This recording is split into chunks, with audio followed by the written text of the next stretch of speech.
Welcome to Onward Lebanon. I'm Isaac Seevers, Superintendent of Lebanon City Schools, and we're joined here every month to talk about Lebanon City Schools, our staff, our students, and our programs. Today I'm excited to be joined by Jess Houdieshell, Lebanon High School teacher and Hope Squad advisor, Jess Bacher, Lebanon Junior High counselor, and Tracy Funke, our school district social worker. Thanks for being here this morning with us, everybody. Thank you very much. September is National Suicide Awareness Month, and today we're going to be talking about our mental health programming at Lebanon City Schools and the resources that we have available. And we're just going to have a conversation around what are we doing with our students in terms of some programming in the buildings. What are we doing for our students that are in need or in crisis? And so you're all representing a different perspective and a different background on this. And just want to have a conversation, short and sweet, making sure families in our community know if they're in crisis, if they need some help, if they need some support, we want to help them. And we have some resources, some great things in place to do that. So, Mrs. Houdieshell, I just want to start with you this morning. You're wearing your Ben Morrison Fund shirt, your 988. But I want to talk a little bit with you first about Hope Squad. So what is Hope Squad? What are we doing with our students at Lebanon High School in this area? So Hope Squad is a suicide prevention program. We like to think of ourselves as just mental awareness class. So we're out there. It's not just suicide prevention. We're there to help our kids through anything. Our high schoolers are trained in QPR, so that's like the 911 or the CPR of mental health. And they're there just to be a good listening ear. If they hear something concerning, they turn to myself, our counselors at our high school, another teacher, and then we make sure we get them to the resources that they need. But they're there just to support each other. High school can be tough, and they know it can be tough. They lean on each other. On Tuesdays, our Hope Squad class has small groups within each other just to support each other. What are you going through this week? What can we help you with? Each small group, has either a junior or senior in it, with our sophomores and our freshmen to be that kind of guiding light as they get older and support each other as they go throughout. So that's a class we offer at Lebanon High School. How many students are in the class? Right now I think I have 28 or 29 in there. It started off with 8 3 years ago, and now we're at 29. How does somebody get into the class? So students are recognized. They're actually voted in by their peers as someone that they trust, as a person who listens and that they can confide in. And then at the junior high, it's their homeroom, I believe, in the mornings. And then as a high schooler, as they get up to high school, they can also join it as a class as third bell. That's great. What are some of the activities that you have planned or that your students have planned for the year, either specifically this month, maybe that are coming up in a week or so, or just throughout the year? What are some things you're doing? So the first thing we actually have done this week is outside of every main entrance of the high school right now, there is sidewalk chalk, which sounds kind of elementary, but we get so many positive comments from the students about walking in and just seeing, we're glad you're here, we can't wait to see you smile, all those different things. So when they're walking in the building, there's those positive affirmations on the ground. We've been hanging up posters in the hallway. We have mental health games for volleyball and a football game coming up where we will have 988 and the Ben Morrison Fund there. 988 is the suicide crisis phone number, and so they help us pass out mental health information. Just a booth, if they come to the game, they can come talk to us about what their services are, and any mental health topic they want to talk about, we'll talk about. We also have during Hope Week, that's generally, we do that in the spring. We pass out different things every day during the week to our students to make sure that they are seen and they are heard. And our kids are just really excited to be out there and talking to the crew and just out talking to their peers about what they can do to help them. Yeah. So one of the things you've talked about the Ben Morrison Fund. We have some great partners. I want to ask a little bit as we go through these discussions, but one of the things I think is just the more we talk about this, the more we're trying to break down and reduce the stigma of mental health.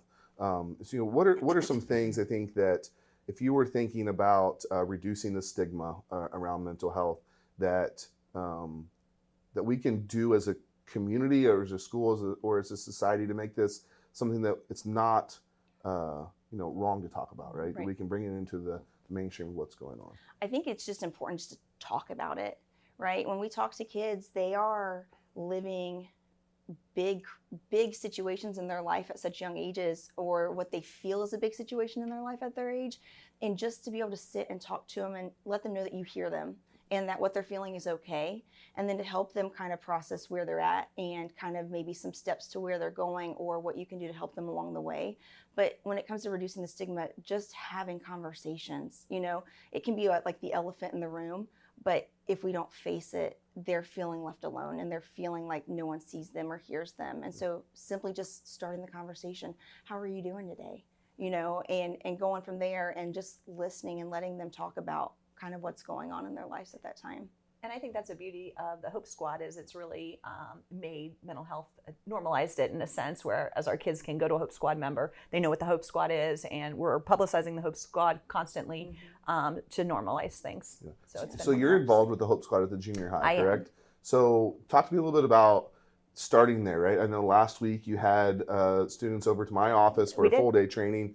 What was involved with that, and how did you see 7th and 8th graders sort of grow during that day? Yeah, well, it's really a cool event. We really try to start out light by doing games and icebreakers and getting to know each other so that the kids can connect, because it is 7th and 8th grade. So we've got 7th graders coming on board that were voted in at Berry by their peers.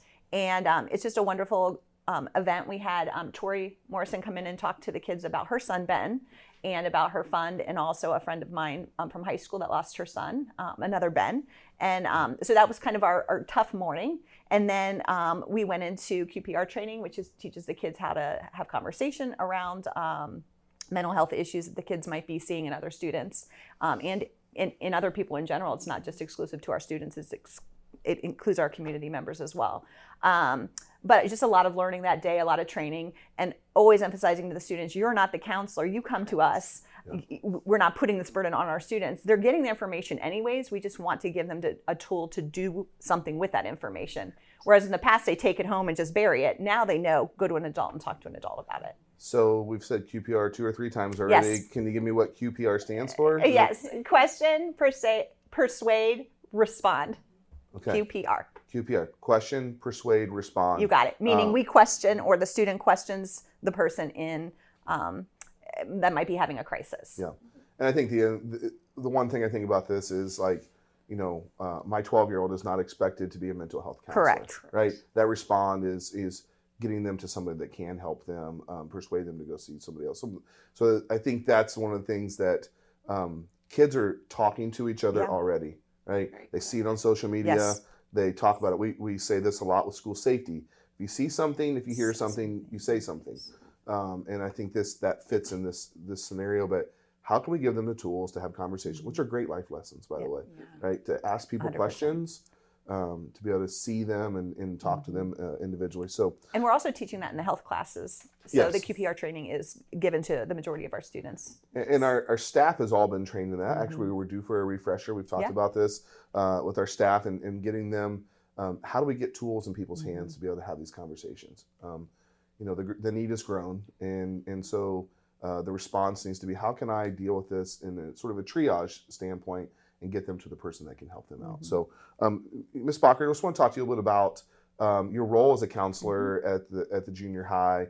How has that changed from the time that you started in your role as a counselor to where we are now? Right, we're talking about mental health things more often, and I would assume we're seeing more concerns come through your doors on a daily basis. We are. I often say 26 years ago when I started this career, I had no idea what was going to come down the pipeline. I'm grateful that I've been equipped with the tools to be able to handle it, but it is a very heavy lifting type of job now. Yeah. We do deal with a lot of serious issues daily. So the good news is we've got a lot of supports in place, and we'll talk a lot about that here with Tracy. But we do have a lot of issues that are coming down: suicide threats, cutting, issues at home, things that are big that kids are carrying around with them that we need to help them decipher and figure out so that they can come to school and be productive. Yeah, I think when we think about we watch the news, we see these national trends and the data, and the reality is those cross all gender, socioeconomic, they sure do. All of those lines in terms of who's dealing with mental health issues. So I appreciate the work you're doing as a counselor, and we do have a great partnership between you as a counselor and our Cincinnati Children's Hospital therapists that are in the building, knowing when to make those referrals and Yep. to get that going. Yeah, we have a lot of resources in the community, but also we do have the on-staff therapists from Children's Hospital that come in and support students. And I think they see about 60 students between the two of them. So it's a pretty heavy caseload. And then, of course, we have the 800 that go between myself and Miss Marsh, the other counselor. Okay. So I asked Mrs. Houdieshell this question, but what are when you think about reducing the stigma of mental health, right? Like, what are some things that we can continue to do as a society, as a school district, to make this a more commonplace conversation to reduce the stigma around it? I really think we're close to that because I think our students don't see the stigma as much as the adults do because we grew up in a world where things were told to kind of push it down and deal with it, whereas our students are really told to talk about things, and they really have done that. The number of kids that come to my office in a day would prove that. So I do think it's helping. But again, having the Hope Squad visible, having the 988 numbers all over the building. We talk about mental health a lot in our school buildings. We integrate it at times into classroom situations in the mornings when we do lessons that talk about acceptance and things like that with our students. So I do think it's really being sprinkled in quite a few places. So one last question for you is, we've been doing this for a long time in our district, ID Day. Yes. And, depending on when this airs, it's either coming up in the next day or two, or it's just happened in the last day or two. But just as we think about that opportunity, what's the benefit of that program and why do we keep bringing it back? Yeah, formally Redo Day, which a lot of parents may know as that. ID Project is just an amazing event where our 8th graders are exposed to games and fun, and we really try to incorporate a neat learning environment, and then we sit them down and really start to talk about acceptance and recognizing signs, and just really try to bring the kids closer and so they understand maybe why their peer is doing this or why their peer appears to be this way. And it's just a really neat way to bring everybody together, and again opens up the lines of communication. A lot of teachers are participating, a lot of community members are participating, so another way to reduce the stigma. And I think those things give us, every time we do it, right? We get students that we need to follow up with. Yes. We also have the ability to say, like, that small group setting is so powerful, right? So how can we work more of those small group types of discussion groups and things into our day? They really open up. It's amazing to see these 8th grade boys or 8th grade girls. It's just an amazing activity and environment for them for the day. They love that. One of my first years in teaching, I was a part of something called Challenge Day, which really, I think, Redo Day and ID Day have birthed out of that sort of thing. And I was very impressed, 20 years ago when I went through this experience, what high school kids were going through, but also what they're willing to share. And I think breaking down those barriers of, we're 4 very different people, comes from very different backgrounds and experiences, but we have a lot of things in common. And I think the more we reduce the stigma, the more we talk about these things, the more we talk about the issues that we're facing, the more we realize is that, like, we're a lot alike, right? Somebody who was raised very different than me may still be dealing with the same thing that I'm dealing with. And so we begin to have some real conversations about that. And kids just really want to be heard. Yeah. So it's a great environment for them to be able to do that. I appreciate that. Thank you very much for plugging that program and continue to work through it. So Ms. Funke, we're going to talk a little bit about your role, right? School social worker. What does that do? What do you do on a daily basis? School social worker. Sometimes I feel like I'm a first responder for the school district. I'm working with students who are living in poverty, homelessness, abuse, neglect, court involvement. I tell parents that I'm kind of a jack of all trades, a master of none, and that if I don't have the answer or the resources, that I can find them, because I've been doing this for a very long time in Warren County. And I've always been really impressed by your relationships, right? Like, we have a problem, I know who to call in the county to deal with that. And so I think one of the things I wanted this segment of this conversation is to make people aware that we're providing these resources for families. That if they need support in figuring out how to get to something, right? Or they need resources. And so I think that's a great thing that we'll be able to offer as a district. One of the things we talked about a little bit ago, and we know is coming, is another social worker joining through our partnership with Cincinnati Children's Hospital. So we talked a little bit about our partnership with Cincinnati Children's Hospital, and then what does that look like in terms of that role as a new social worker from your experience? Sure. So just for the community's knowledge, we have 9 school-based therapists in all 5 schools. We are adding another social worker who is going to be running prevention groups, primarily at the high school. That the prevention piece is so imperative right now. And so we'll be able to address that in the different tiers that we're using through MTSS at the school district or at the school level. So prevention groups look like social skills, divorce groups, grief groups, just whatever is needed at each individual school. Yeah. I was telling somebody the other day, and I paused and I repeated that again. What you just said there, we have 9 full-time mental health therapists working in our school buildings. On top of your school counselors. On top of a Your social workers. school counseling staff, right? And so, you know, there's a need. There is definitely right? a need. They're really high caseloads that they're seeing, and so I think just the awareness piece of that for our community is important, right? We have 5 school buildings. We have 9 mental health therapists. You guys can do the math, right? Right. You know, we are very fully staffed in terms of that.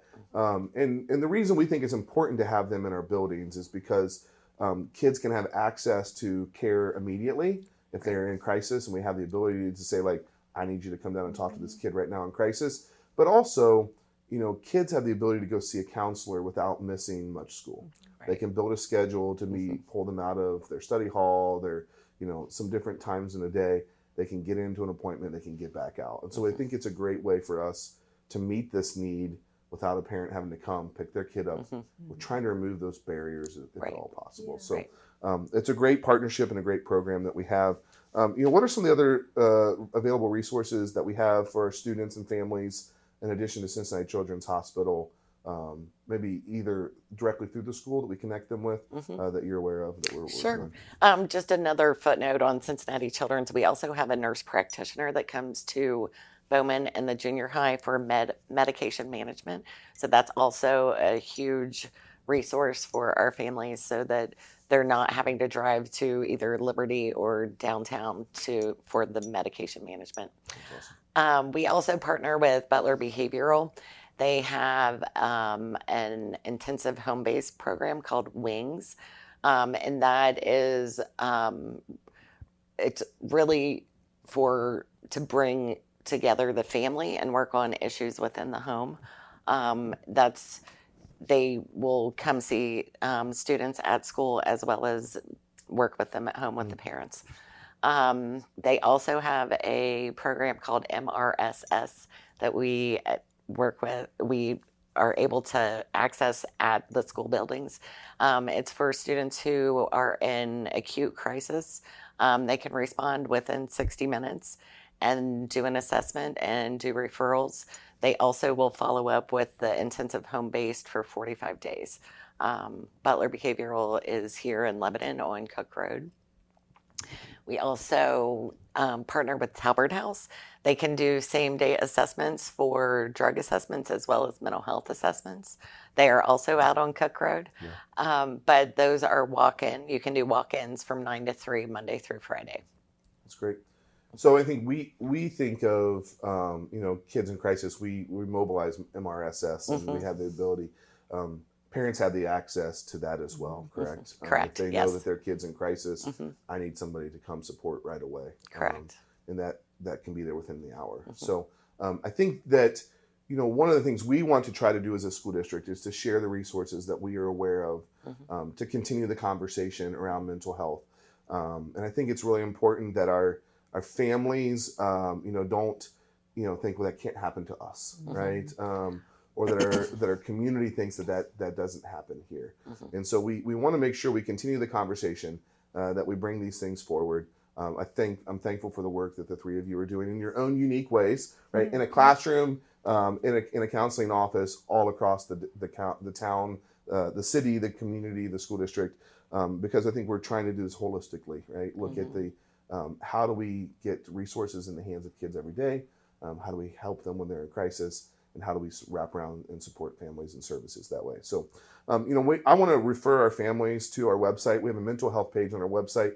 We'll make sure it's right up there in the front for you for easy access to see that. But we have a lot of resources. And so if you know somebody that's in crisis, if you know somebody that needs help right away, 988 is a quick way to get access to a crisis text line, suicide and crisis lifeline. We also have the ability to text 4HOPE, the letter 4HOPE, to 741-741.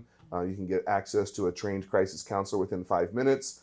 There's also available information on the Ohio Care Line on our website as well. And so we want to wrap up by saying today, like at Lebanon City Schools, we're committed to the well-being of our students, whether it's academic support and success, mental and social emotional learning, and well-being of our students. We want to make sure that we are partners with families. If you have any questions, if you feel like you need to continue this conversation with anybody at our school district, please contact the office. Tracy will be able to get you to the right person. Ladies, thanks for joining us today. Anything else you'd like to offer before we go this morning?